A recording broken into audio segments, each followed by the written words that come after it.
Pensando aí sobre o dia do homem batista, prometido mãe que hoje na noite traria essa reflexão, a gente está aqui pensando juntos a respeito do homem batista, Então, pode soltar, João, isso, ali está o texto, para a gente ler. A mão do Senhor era com eles, e grande número creu e se converteu ao Senhor. Chegou a notícia destas coisas aos ouvidos da igreja em Jerusalém, e enviaram então Barnabé a Antioquia, o qual, quando chegou, viu a graça de Deus e se alegrou, e exortava a todos a perseverarem no Senhor com firmeza de coração, porque ele era homem de bem, cheio do Espírito Santo, cheio de fé, e muita gente se uniu ao Senhor. Então partiu, pois, Barnabé para Tarso em busca de Saulo, e tendo-o achado, o levou para Antioquia, e durante um ano inteiro reuniram-se naquela igreja e instruíram muita gente.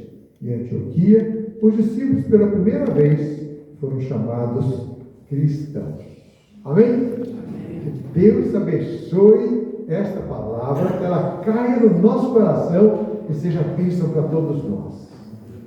Hoje, primeiro domingo de julho, de acordo com o calendário batista, calendário da Convenção Batista Brasileira, que é o Dia do Homem Batista, Eu estava pesquisando que a primeira organização masculina batista no Brasil foi fundada no dia 4 de julho de 1916, na primeira igreja batista do Rio de Janeiro, reunida de apenas 11 homens. Eles fundaram então a primeira união de homens em 1916, faz um pouquinho de tempo, 110 anos, 110 anos.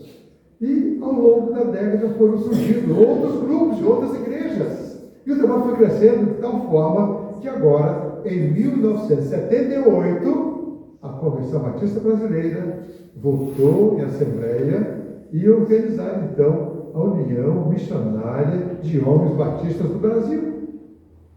Olha, levou aí quase 100 anos, 16 anos, foi 100 anos, Levou mais de 100 anos para poder fundar, 1978. 1916, eu errei a conta aqui, errei a conta. 1916 para 78 são 62 anos. 62 anos levou para oficializar a União Masculina, que hoje o nome já é outro, União Masculina Missionária Batista do Brasil, Então já mudaram o nome aí. Então, meus irmãos, o dia do homem batista foi sendo estabelecido aos poucos, até que, de repente, colocou no calendário, e hoje, então, se comemora o dia do homem batista. E surgiu como incentivo para que os homens batistas continuem cumprindo sua vocação de servir a Cristo, a família e a sociedade. É o objetivo da união masculina. Então, meus irmãos, quando nós pensamos em homens valorosos, eu trouxe para a gente também refletir no exemplo que ele deixou, foi Herbert Taylor. Ele foi convidado a assumir uma empresa que estava falindo lá nos Estados Unidos, e ele salvou aquela empresa com uma fórmula conhecida como a prova quádrupla. Essa fórmula se resume da seguinte forma, João pode soltar para nós lá, para o pessoal acompanhar melhor, Essa forma, ela diz o seguinte: aquilo que fazemos, pensamos ou falamos é a verdade, é justo para todos os interessados, cria boa vontade e melhores amizades, trará benefício a todos os interessados. Veja bem, aquilo que fazemos, que pensamos ou falamos.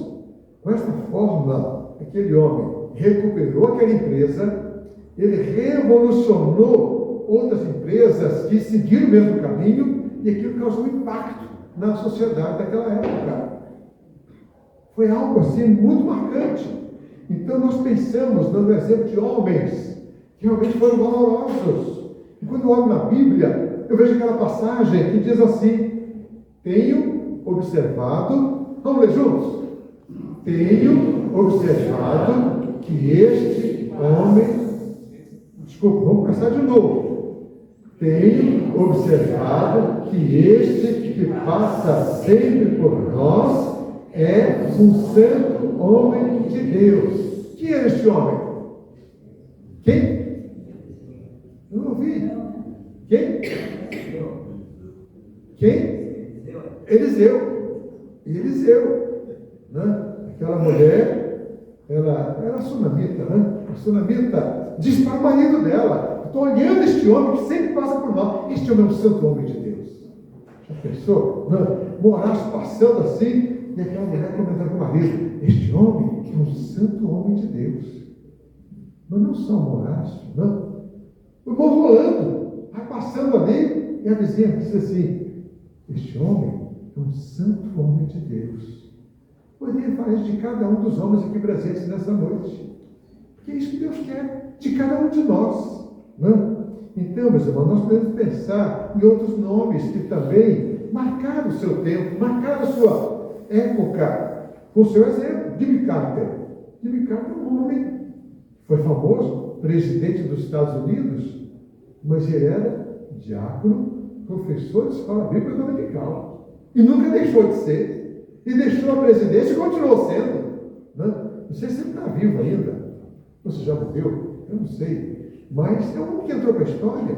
Abraham Lincoln foi presidente dos Estados Unidos. Aquele homem foi um exemplo de servo de Deus, homem perseverante. Morreu, mataram, ele foi assassinado por causa da causa que ele defendia, que era a libertação dos negros, igualdade racial, ele foi morto por causa disso. Martin Luther King, outro nome, outro vulto, morto pela mesma causa. E o Céu Chet, que morreu aqui no Brasil há poucos anos, marcou a nossa história, um homem de Deus tremendo, Eu sempre admirava aquele homem, os escritos, os livros que ele deixou, Inclusive eu doei um para a nossa biblioteca aí, que ele escreveu sobre escatologia. Está lá, para quem quiser ler, tem que anotar direitinho, deixar com o marcão anotado ali, quando é que vai devolver, não pode levar sem o controle, senão depois não volta mais. Já pedi um punhado de livro assim, que a gente vai emprestando e nunca mais volta, É interessante. Mas a Bíblia, irmãos, está cheia de homens com essas qualidades, Mas nós estamos nessa noite pensando num que se chama Barnabé, aquele a quem Deus buscou quando a igreja de Antioquia estava precisando de um líder, Quem era este homem? Quem era Barnabé? José, levita, olha só, natural de Chipre, e o nome Barnabé significa filho da consolação. Isso, meus irmãos, que exemplo de homem, Ele serve de exemplo não só para os homens, para as mulheres também, para todos nós. Um exemplo. Quando a gente começa a ver a vida dele, não é verdade? Então, meus irmãos, é um homem assim que Deus busca. Por isso eu quero pensar com os irmãos nessa noite sobre o homem que Deus busca, celebrando aqui hoje o dia do João Batista. É a primeira lição que nós vemos, está ali na tela. Deus busca um homem que tenha visão espiritual. E olha o que o texto vai dizer para nós aí. Verso 23. O qual, quando chegou, ele viu a graça de Deus. E se alegrou, exortava todos a perseverarem no Senhor com firmeza de coração. Ele viu. Quando precisou de alguém para liderar essa nova igreja que estava surgindo ali, com muita pujança, Deus manda buscar Barnabé. E quando ele chega, ele demonstra visão espiritual, que ele logo percebeu, logo viu ali, a graça de Deus se manifestando. Mas o que me chama a atenção também é que ele pôde ver ali, pode passar, João. Ele viu ali também a vontade de Deus, ele pôde discernir a vontade de Deus, saber lidar com a vontade de Deus. Então nós vemos que ele sabia que Deus tinha um projeto para a sua vida. Ele queria viver inteiramente dentro desse projeto de Deus. De tal forma que ele ficou tão comprometido com esse projeto que ele era fazendeiro. Ele vendeu a sua fazenda, dedicou, consagrou tudo ao Senhor, para que ele pudesse viver inteiramente do Evangelho, servindo a Deus. Homem que teve convicção clara da vontade de Deus, ele sabia lidar com a vontade de Deus, por causa da visão espiritual que ele tinha. Homem com visão, né? Então, ele queria que a vontade de Deus se cumprisse plenamente na sua vida. Ele então se dedica inteiramente na obra do Senhor. Será que nós aqui temos sabido lidar com a vontade de Deus? Né? Porque é importante, meus irmãos, é conhecermos a vontade de Deus e nós nos comprometermos com a vontade de Deus. Levar a sério aquilo que Deus tem mostrado para nós a respeito da sua vontade. E Deus tem nos dado alguns recursos para a gente saber lidar com a vontade de Deus. Por exemplo, Deus nos deu inteligência, Deus nos deu bom senso, Deus nos deu razão para a gente avaliar, não só emoção, razão. Deus nos deu uma consciência que quando a gente toma a decisão errada, ela nos acusa, a nossa consciência. Deus nos deu conselhos bons, que através de pessoas equilibradas nós recebemos, pessoas maduras. Mas além disso, nós temos também a palavra de Deus, que traz tantos conselhos bons para nós, mostrando qual a vontade de Deus. Agora, antes de eu sair de casa, meu neto ia tomar uma decisão lá muito importante, o segundo neto, meu neto número 2, está com 21 anos, e ele disse: eu pedi a Deus que falasse comigo. Abri a minha Bíblia, ele disse: não, abriu não, ele disse: eu acessei minha Bíblia pelo celular.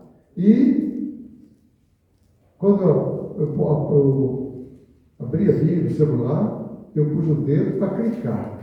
E cliquei justamente no livro e no capítulo que tocou muito meu coração. E eu recebi aquilo como orientação de Deus. Deus falando para eu tomar essa decisão. E ele então ligou para mim, para minha amada, para compartilhar aquela decisão que ele está tomando. É uma decisão muito importante na vida dele. Deus falou comigo, Deus me orientou. A palavra de Deus tocou meu coração. Eu fiquei tão feliz de ouvir aquilo, meus irmãos, porque a palavra de Deus, ela fala conosco, ela ministra na nossa vida. Mas além disso, temos a oração. Quando nós estamos em dúvida, nós oramos. Foi o que ele disse: eu orei, eu pedi a Deus e Deus falou. E temos o Espírito Santo, meus irmãos, que também fala conosco poderosamente. O Espírito Santo nos toca, nos mostra, nos fala, nos guia, nos dirige, nos abençoa. Mas uma coisa que é muito importante é que a revelação de Deus, ela é progressiva. Deus nunca revela tudo de uma vez. Deus não vai dar a você um mapa, dizendo: você vai por aqui, daqui você vai ali, vai lá. Não. À medida que você dá o primeiro passo, Deus revela o segundo. Deus, segundo, revela o terceiro. Deus quer que nós dependamos dele a cada passo, a cada instante, a cada dia, a cada momento.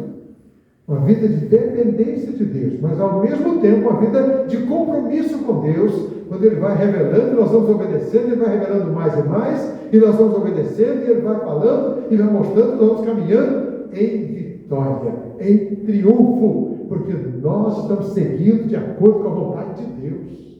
Como é gostoso, irmãos, e saber a vontade de Deus e nos comprometermos com a vontade de Deus. Uma coisa que eu sempre digo, e acho muito importante: você não sabe tudo, porque Deus ainda não revelou tudo. Mas aquilo que Deus já falou com você sabe, comprometa-se com aquilo. Não deixe passar. Não brinque com aquilo que Deus já revelou, com aquilo que Deus já mostrou. Seja comprometido com aquilo que Deus está mostrando, revelando na sua vida. Por exemplo, todos nós sabemos de cor salteada a história de Abraão, mas toda vez que eu me lembro dessa história, toca meu coração. O homem que Deus disse: sai da tua terra, da tua presença, vai para o lugar que eu te mostrarei. Ou seja, ele não sabia para onde ir. Eu tinha que depender de Deus a caminhada inteira. Você vai para o lugar que eu ainda vou mostrar. Mas para Deus mostrar, ele tinha que obedecer. Tinha que obedecer. Senão Deus não ia mostrar. Então Deus vai mostrando à medida que ele vai obedecendo, meus irmãos. É assim que Deus faz. Então, Barnabé era este homem comprometido com a vontade de Deus.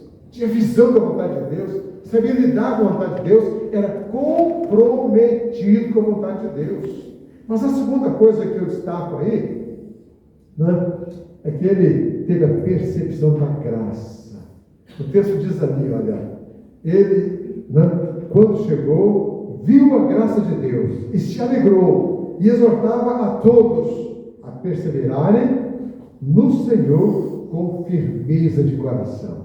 Ele teve a percepção da graça. Ah, coisa maravilhosa, né? Aquele hino, como eu gosto, eu chego a me arrepiar, às vezes a gente canta aquele maravilhosa graça. Maravilhoso, né?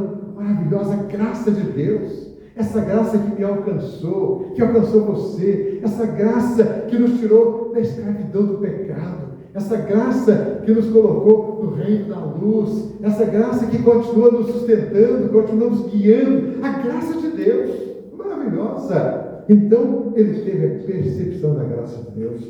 Quando ele chegou em Antioquia, aquele grupo ainda pequeno, ele já percebeu ali a graça de Deus. Ele se alegrou, então ele exortava todos a permanecer firmes, a perseverar no Senhor, com firmeza de coração. É lindo isso, meus irmãos. Por causa dessa visão espiritual, Barnabé conseguia ver a graça de Deus agindo na cidade, na vida das pessoas. E houve uma grande manifestação que o texto vai dizer para nós no verso seguinte, o seguinte, que a mão do Senhor, pode soltar lá, a mão do Senhor era com eles. E grande número creu e se converteu. Por quê? Eles foram alcançados também pela graça de Deus.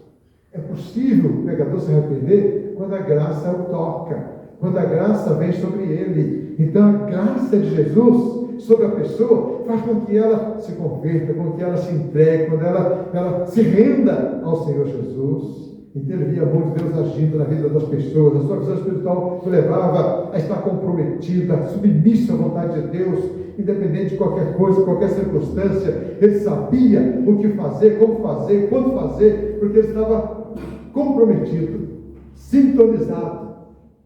Ele estava firme no propósito de Deus para a vida dele.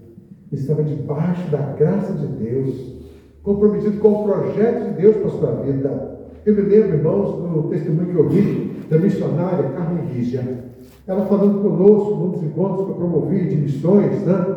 Ela deu o seguinte testemunho lá na Colômbia, quando ela estava lá como missionária, liderando aquela igreja, um jovem da igreja. Jovem, bem jovem ainda, não era um crente antigo não, um crente até novo, mas cheio do Espírito Santo, cheio assim da graça de Deus, né? E que já falou com ela, Deus está tocando o meu coração, foi lá no acampamento das Farc.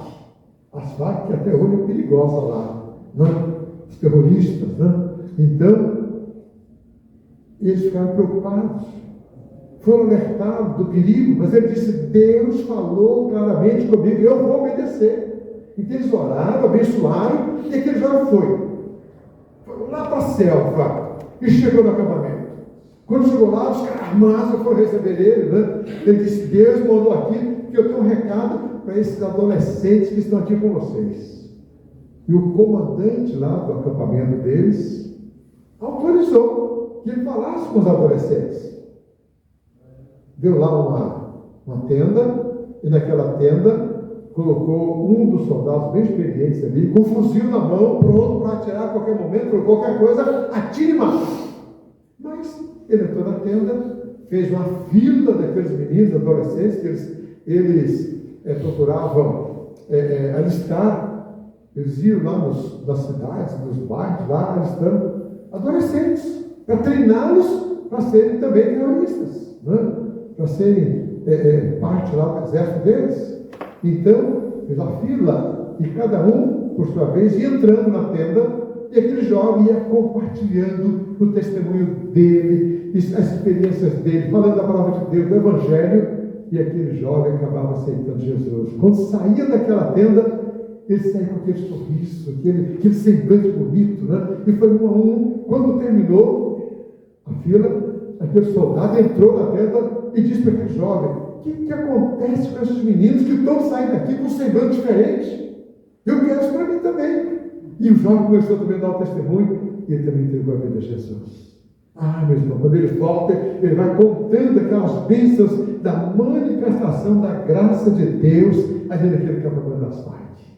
Como nosso Deus é poderoso, como a graça de Deus é maravilhosa, né? Como ela faz milagres, como ela alcança vidas. Né? Então, a graça de Deus fluiu, né, de forma maravilhosa. Aí eu pergunto, e na nossa vida, na minha vida, na sua vida, será que a graça de Deus tem fluído de tal maneira a alcançar as pessoas ao nosso redor? Será que nós somos cheios da graça de Deus? A ponto de transbordar na vida dos outros que nos cercam? Quando eu vejo a vida de Barnabé, é assim que eu vejo. Ele tinha uma visão espiritual, né? E Deus está buscando hoje pessoas que têm essa visão espiritual para perceber a graça de Deus, para se comprometer com a vontade de Deus, né? A mesma visão que Jesus tinha. Olha que Mateus fala a respeito da visão de Jesus. Mateus 9,36. Vendo Jesus as multidões, compadeceu-se delas, porque andavam desgarradas e errantes como ovelhas que não têm pastor. Jesus via essas multidões, teve compaixão. E o que Ele espera de nós é isso também. Nós possamos ver as pessoas ao nosso redor que estão caminhando para o inferno, estão caminhando para a perdição eterna. Inferno existe, está na Bíblia, e Deus alerta, Jesus alertou, a palavra de Deus alerta, e nós temos que estar sempre cuidando para alcançarmos pessoas, para livrá-las do caminho do inferno, o caminho da perdição, o caminho da morte eterna. Ah, meus irmãos, qual tem sido a sua visão, a sua percepção da vontade de Deus? Você tem estado comprometido com a vontade de Deus? A graça de Deus tem estado na sua vida? Você tem experimentado essa graça no seu dia a dia? Você tem sido instrumento da graça de Deus para alcançar os outros? É isso que eu vejo na vida de Barnabé. Mas além disso, meus irmãos, o texto nos mostra no verso 24, porque era homem de bem, cheio do Espírito Santo, cheio de fé. Então, muita gente se uniu ao Senhor. Deus busca um homem que tenha qualidades que o recomendem. Como Barnabé tinha qualidades. As qualidades eram evidentes da sua vida. Todos podiam perceber que ele era homem de bem, né? Nele não havia maldade alguma, mas era também, pode passar, era um homem também cheio do Espírito Santo e também cheio de fé. Quantos adjetivos, quantas qualidades, né? Aquilo que nós somos é muito importante para Deus. A Bíblia destaca essas qualidades em várias pessoas. Quando a igreja foi eleger os diáconos, vamos ver aí quais são as qualidades dos diáconos. Escolhei, pois, irmãos, dentre vós, 7 homens de boa reputação, cheios do Espírito Santo, cheios de sabedoria, aos quais carregaremos esse serviço. Olha as qualidades ali. Eu vou até repetir: boa reputação, cheios do Espírito Santo e de sabedoria. Ah, que bênção! É isso que Deus deseja para a nossa igreja. Não só para os homens, para as mulheres também. É que nós sejamos, né, de boa reputação. Que as pessoas olhem para a nossa vida e dizem: essa pessoa é de Deus. Esse é de Deus. A vida dele ilumina a gente. Quando ele chega, a gente sente um ar diferente. É gostoso estar na presença dessa pessoa que faz bem. Então, meus irmãos, que qualidades maravilhosas. Mas e quando fala dos pastores? Vamos ver o que a Bíblia fala também dessas qualidades. É necessário, pois, que o bispo seja irrepreensível, bispo ou pastor, né? Marido de uma só mulher, temperante, sóbrio, ordeiros, hospitaleiro, apto para ensinar, não dado ao vinho, não espancador, mas moderado, inimigo de contendas e não ganancioso. Quantas qualidades, quantos adjetivos. Como Deus realmente olha para nós e quer também ver estas qualidades, né? Que bênção, meus irmãos. Temperante, sóbrio, ordeiro, hospitaleiro, apto para ensinar, não espancador, ou seja, mas que seja moderado, inimigo de contendas, não ganancioso. São bênçãos, assim que Deus espera de nós. Mas eu olho na Bíblia e vejo também os exemplos. Por exemplo, quando eu vejo na Bíblia lá, o amigo de Deus, quem era? Abraão. Quem era o pai da fé? Abraão também. Quantos apelidos Abraão teve, na verdade? Quem era aquele homem muito manso? Moisés. Quem era o homem segundo o coração de Deus? Davi. Quem era o homem cheio do Espírito mencionado ali no capítulo 4 de Atos? O apóstolo Pedro. O apóstolo Pedro. E aqui nós estamos vendo que Barnabé também. Ah, que bênção, meus irmãos. Deus olhando para a sua vida, para a minha vida, para cada um de nós, e Ele vendo também essas qualidades. Uma vida cheia do Espírito, cheia da graça de Deus, cheia do poder de Deus.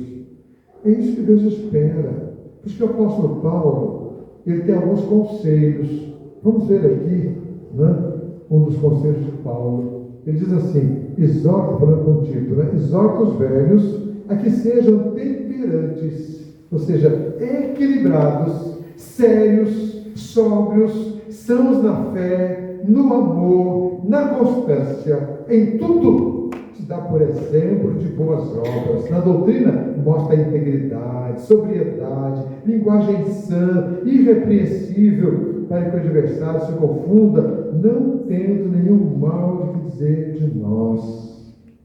É isso. O padrão moral, meus irmãos, de Deus é muito elevado. Porque o nosso modelo é Jesus Cristo. Nós precisamos ser como Cristo. Por isso que Paulo, quando ele escreve aos Coríntios, ele vai dizer isso. Vamos ler juntos esse versículo? Vamos lá. Sede meus imitadores. Nós vamos ter que falar de novo. Ficou muito fraco, vamos falar mais forte. Vamos lá. Sede meus imitadores, como também eu sou em Cristo. Amém. Graças a Deus. E Paulo vai também declarar, quando ele escreve aos Gálatas. Olha o testemunho dele ali, Gálatas 2:20. Já estou crucificado com Cristo e vivo, não mais eu, mas é Cristo que vive em mim. E a vida que agora vivo na carne, vivo pela fé no Filho de Deus, o qual me amou e a si mesmo se entregou por mim. Então, Paulo fazendo essa grande declaração, não sou mais eu que vivo, mas é Cristo vivendo em mim. Então, meus irmãos, a gente tem ouvido falar de testemunho de tantos missionários. Eu me lembro daquele lá na Ásia. Ele chegou e começou a falar de Jesus, e falando, pregando, que alguém falou, esse Jesus que já passou por aqui uns anos, há muitos anos atrás.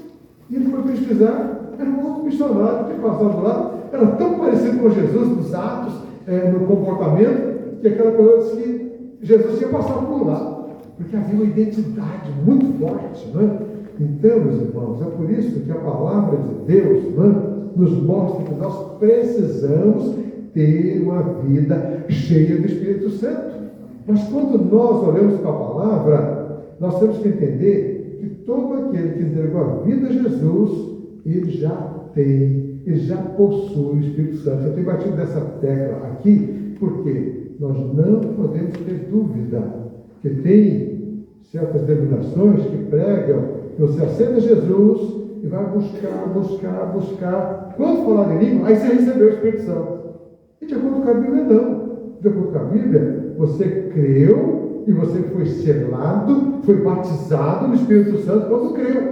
Então você tem. Tanto que a Bíblia, esse texto que eu coloquei, está aí na tela, vós, porém, não estáis na carne, mas no Espírito, se é que o Espírito de Deus habita em vós. Mas se alguém não tem o Espírito de Cristo, esse tal não é dele. Ou seja, todo aquele que é de Cristo tem o Espírito Santo. Quem não tem o Espírito Santo não é de Cristo. Isso é muito claro. Então, por isso, meus irmãos, que a palavra de Deus, ela exorta que nós sejamos cheios do Espírito Santo. Nós temos que buscar esse enchimento. Tem que ser uma conquista de cada um de nós. Por isso que a Bíblia vai dizer claramente né, lá em Efésios 5,18, não vos embriagueis com vinho que leva à libertinagem, mas deixe-se encher pelo Espírito Santo. Vida cheia do Espírito Santo. Né? E ali, para a gente saber quem é que está cheio do Espírito Santo, é muito fácil. É só ver o fruto. E a Bíblia vai dizer qual é o fruto. Mas o fruto do Espírito é o quê? Amor, alegria, paz, longanimidade, que é paciência, benignidade, bondade, fidelidade, mansidão e domínio próprio. Contra essas coisas, não há lei. Por quê? É o fruto do Espírito. É assim que nós percebemos que alguém está cheio do Espírito Santo. Então, meus irmãos, nós precisamos buscar esse enchimento. Né? E a vida cheia do Espírito é vida de paz, é vida de alegria, é vida de paciência, é vida de domínio próprio. Na nossa casa, nós mostramos realmente quem nós somos. Na nossa casa, a gente tira a máscara. Ali a gente é o que é na realidade. Né? Ali nós vamos mostrar o fruto do Espírito. Amor, alegria, paz, paciência longa, que é a longanimidade, né? Benignidade, bondade, fidelidade, mansidão e domínio próprio. Dentro de casa nós mostramos isso, no trabalho a gente mostra isso também. Onde nós passamos, nós vamos mostrando o fruto do Espírito, porque Ele controla a nossa vida. E quando Ele controla a nossa vida, nós vamos produzir o fruto do Espírito.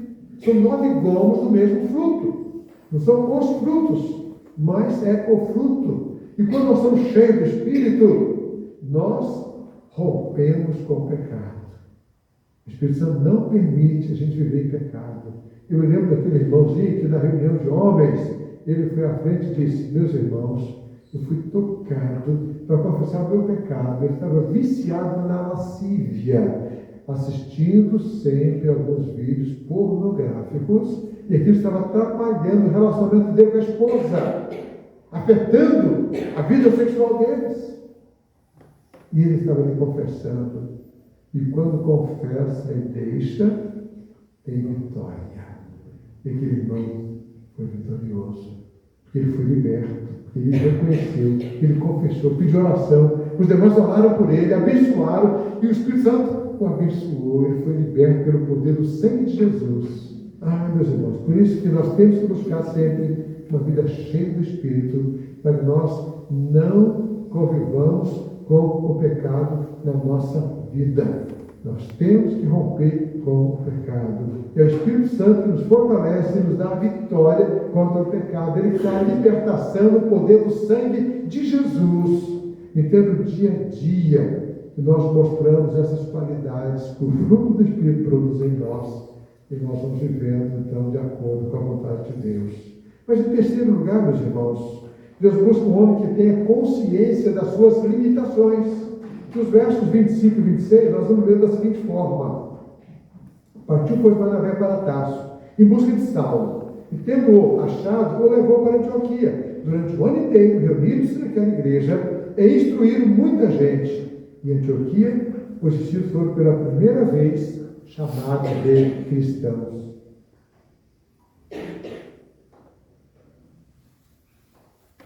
Barnabé era um homem de consolação. O perfil, tanto de Barnabé quanto Saulo, era diferente. Os dois eram diferentes. Um complementava o outro. Barnabé, consolação. Paulo, exortação. Paulo tinha um sangue quente, né? Ele não dava moleza, não. Paulo, ele chamava a atenção mesmo. Ele resistia na cara. Porque ele fez com Pedro, né? Pedro deu uma vacilada lá, Paulo chegou junto dele ali, né? Chamando a atenção dele. E Barnabé não era mais de consolação, né? Aquele coração mais manso. Então, um precisava do outro. E Barnabé percebeu sua limitação. Foi preciso alguém aqui que dá, de vez em quando, umas paradas nesse povo, né? E vai chamar Paulo para fazer isso, porque não era o jeitão dele, não. Ele não tinha essa característica. Ele então reconhece a sua limitação. Como é lindo, irmãos, quando a gente reconhece nossas limitações. Eu, quando era adolescente, tentei cantar no coro lá da nossa igreja por um bom tempo, né? Aí fui para o contralto. Eu era adolescente, né? Mas aí o soprano começava a cantar, eu deixava o contato, daqui a pouco estava cantando soprano. Aí fiquei mais velho um pouquinho, foi bom, porque estava melhor, fui pro tenor. Aí baixo começava a cantar e ia para o baixo. Eu me perdia. Por fim eu desisti. Não tem jeito, não é minha praia não. Por quê? É minha limitação. Aí quando eu casei, eu fui com a minha esposa, que canta melhor do que eu, né? Então, no trabalho missionário, era que salvava a minha pele. Porque se eu fosse dirigir os hinos, não dava para cantar, não tinha como. Então, Deus me supriu a minha limitação. Todos nós temos limitações. Lá no Rio, quando a gente estudava lá, tinha um colega, ele até foi orador da turma, ele era muito fera para pregar, bom pregador. Tinha vários bons pregadores na nossa turma, né? Pastor Lécio Borges, não sei se o irmão chegou a ouvir falar dele, né? Ele trabalhou muito lá no Joelho também, escrevendo lições e livros, e era da nossa turma também. Tinha vários pregadores bons lá na turma, né? E esse colega, o pastor dele, por fim, não deixou mais ele pregar. Porque ele pregava melhor do que o pastor ficou com ciúme, né? E não permitia mais que ele pregasse. Ele pregava muito bem, né? Não reconheceu a limitação dele e perdeu a bênção. Porque quando esse colega foi lá falar comigo, compartilhando isso, né, para a gente orar por ele, a primeira coisa que ele falou: sai dessa igreja, vá para outra. E realmente ele foi. E Deus deu a ele uma boa igreja lá no Rio, onde ele é pastor lá, uma boa igreja, né? Foi pastor do Médio também, que é outra boa igreja lá também. E Deus tem abençoado. Como é importante nós reconhecermos nossas limitações e buscar nas pessoas apoio para suprir aquilo que nós não somos bons. Nós temos que reconhecer isso e buscar essas pessoas. Por quê? Nós somos o corpo de Cristo. A figura que Deus usa é a figura do corpo. E o corpo é formado de muitos membros. Um precisa do outro. Né? Para eu coçar minha orelha, né? Eu dependo da mão. Mas para eu ouvir, eu dependo do ouvido. Aí para eu sentir o cheiro, né? Eu vou depender do meu nariz, do meu olfato. Então, o corpo é um só. Mas os membros do corpo são muitos. Cada um tem a sua função. Na igreja, ninguém tem todos os dons. Ninguém tem todos os dons na igreja. Então, eu tenho um dom, o Rodrigo tem outro, a Mari tem outro, né? A irmã Mira tem um, o irmão Luiz também, porque eu estou branco, né? O irmão Luiz tem outro. Então, a gente tem dons diferentes. Por isso, nós precisamos uns dos outros. Para um suprir a necessidade do outro, né? Como corpo. Ninguém tem todos os dons. Por isso, meus irmãos, nós temos que estar conscientes da nossa limitação e saber que é Deus quem atua através de nós com o dom, com o talento que Ele nos deu. Ele nos capacitou para fazer aquilo e nós vamos fazer. Que Ele vai nos usar. Veja o que a Bíblia diz lá, Paulo escrevendo aos Filipenses, no capítulo 2, o que ele diz ali? Olha, Deus é o que opera em vós, tanto o querer como o efetuar, segundo a sua boa vontade. Deus é que opera. Aí o verso 14 vai dizer também: fazer todas as coisas, segundo oração nem contendas. E no verso 3 do meu capítulo 2 aí, ele diz lá: nada passasse por contenda, por vanglória, mas com humildade. Cada um considera os outros superiores a si mesmos. Ou seja, reconheça a sua limitação. Você não é bom em tudo. Você não sabe fazer tudo. Você precisa do outro irmão. Você depende do outro também. E nós, juntos, cada um fazendo a sua parte. Por isso, irmãos, você não pode se acomodar. Se você tem um cargo, tem uma responsabilidade, faça o seu melhor. Capricha. Ofereça a Deus o melhor que você pode, com qualidade. Não? Tanto que, escrevendo aos Colossenses, Paulo fala sobre isso. Veja o texto lá que diz: olha, tudo que fizer, seja por palavra, seja em ação, fazer em nome do Senhor Jesus, dando por Ele graças a Deus Pai. E o verso 23 vai dizer: tudo quanto fizeres, fazer de todo o coração, como para o Senhor e não para os homens. Fazer o seu melhor com qualidade. A melhor qualidade que você pode fazer. Você pode ser uma pessoa até limitada, ter talento limitado, mas a limitação que você tem, ofereça o seu melhor para Deus. O melhor que você pode fazer. Eu sei que eu não vou pregar como Billy Graham, não é verdade? Como pregadores famosos. Não. Mas o que Deus me deu, eu vou fazer o meu melhor. Vou estudar, vou preparar, vou orar, vou buscar a Deus, pedir o poder dele, a unção dele, para eu fazer o meu melhor, pegar da melhor maneira possível. Então, com isso eu estarei agradando a Deus, fazer de todo o coração. É isso que envolve a minha vontade, a minha emoção, a minha dedicação, o meu melhor. É isso que Deus espera de cada um de nós. Dê ao Senhor o seu melhor. Ofereça a Deus o seu melhor. E a Bíblia diz o seguinte: maldito aquele que fizer a obra do Senhor relaxadamente. Deus não aceita qualquer coisa. Deus não aceita improvisos. Deus quer o melhor que nós podemos fazer. Eu me lembro daquela história, né? Daqueles fazendeiros, criadores de vacas leiteiras. E eles resolveram fazer uma promoção. Vamos doar leite para a população carente. E lá em Minas, né? Tem algum mineiro aqui? Tem algum mineiro? Não tem nenhum mineiro aqui, minha mãe é mineira, né? Então a gente sabe dessas histórias, né? O mineiro diz que é bem seguro. E aí, eles combinaram, dia pau, nós vamos subir o leite. Combinaram as pessoas, mas na hora de levar o leite, um pensou assim: bom, meu galão aqui, eu vou colocar água, porque chega lá, misturou no meio do leite dos outros, ninguém vai perceber que eu levei água. Né?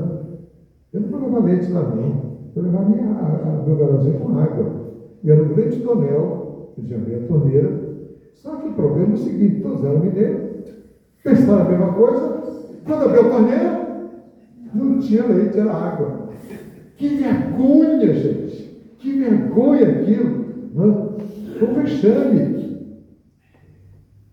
Para Deus, nós fazemos o melhor. Porque aí nós estamos engrandecendo o nosso Deus, exaltando o nosso Deus. Deus merece o nosso melhor. Tudo que nós fazemos tem que ser para a glória de Deus. Tudo que nós fazemos é para engrandecer o nome do nosso Deus. É isso que vai dizer lá, vai passar, João. Né? Tudo quanto fizer, seja palavra, ação, fazer em nome do Senhor Jesus, por ele, graças a Deus Pai. Né? E vai passar o próximo também, que vai estar dentro dessa mesma miséria. Nós vamos ler juntos, vamos lá, vamos juntos. Portanto, quer comais, quer bebais, ou façais qualquer coisa, fazei tudo para a glória de Deus. Né? Fazei tudo para a glória de Deus. Por isso que Deus merece o nosso melhor, meus irmãos. Por isso que quando Deus está buscando homens valorosos, o homem que Deus busca tem que ter visão espiritual. Tem que ter qualidades que eu recomendo. Tem que ter consciência das suas limitações. E para encerrar, quero compartilhar aqui o que aconteceu com Moody. Moody estava visitando a Inglaterra e lá eu ouvi um grande pregador, Barclay, dizer o seguinte: o mundo está ainda para receber, ou seja, para ver o que Deus fará com um homem inteiramente consagrado ao Espírito Santo de Deus. Aí Moody pensou: bom, ele disse um homem, ele não disse um grande homem, nem tampouco um homem culto, nem tampouco um homem rico, mas ele disse apenas um homem. Eu sou um homem, estou dentro do próprio, ou seja, está dentro do próprio homem decidir se irá ou não consagrar-se inteiramente ao Senhor. Ele disse: eu vou fazer isso, eu vou me consagrar, me dedicar ao Senhor de todo o meu coração. E Moody se tornou um dos maiores pregadores de todos os tempos. Quando a gente vê o testemunho, a biografia de Moody, gente, como é gostoso ver como Deus usou aquele homem, porque ele foi desafiado naquele sermão. E ele tomou a decisão: eu vou me consagrar inteiramente ao Senhor, e Deus vai usar minha vida, e Deus usou mesmo. Então, meus irmãos, o que Deus espera de nós, dos homens batistas e também das mulheres é consagração, vida no altar, vida dedicada, consagrada ao Senhor. Senhor, aqui está a minha vida. Senhor, eu quero te servir. Senhor, eu quero ser totalmente cheio do teu Espírito. Irmãos, eu tenho feito esses apelos aqui, mas essa questão de buscar uma vida cheia do Espírito, a gente tem que fazer de uma vez na vida, não. Quando é que nós temos que fazer isso? Todo dia. Todo dia. Senhor, enche a minha vida. Todo dia, Senhor, eu quero ser cheio. Senhor, enche-me do teu Espírito. Por isso eu pergunto, quantos nesta noite querem de novo dizer para Deus, Deus, enche a minha vida. Fica de pé os que querem dizer isso para Deus nesta noite. Senhor, enche minha vida, enche minha vida. Isso é sério, eu sempre digo, não brinque com Deus. Se no seu coração não está esse desejo, nem peça para Deus. Tá? Pai, muito obrigado, porque a tua palavra é poderosa. Ela nos toca de maneira tão profunda, meu Deus. Muito obrigado, Pai, pela vida de cada um dos irmãos presentes aqui nesta noite, tanto os homens quanto as mulheres, e todos agora, Pai, diante do Senhor, dizendo, eu quero uma vida cheia do Espírito. Pai, sonda o coração de cada um, meu Deus. Ministra a tua bênção, Pai. Se alguém tem no coração alguma raiz de amargura, alguma situação, Pai, que desagrada ao Senhor, algum pecado escondido ali, que nesta hora agora a purificação venha no poder do sangue de Jesus e que haja vitória, Pai, que haja libertação completa, para que o Teu Espírito Santo possa encher esta vida, para que o Teu Espírito Santo encha cada um aqui nesta noite, Pai. Tem misericórdia de nós.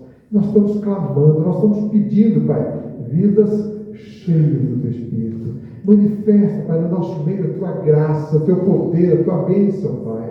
Toma cada um das Tuas mãos e vai ministrando. E quando nós vamos agora celebrar a ceia do Senhor, prepara o nosso coração para esse momento memorial, para esse momento de celebração da unidade do corpo de Cristo. Deus querido, ministra, Pai, em cada um de nós nesta noite. Eu peço em nome de Jesus. Amém e amém e amém.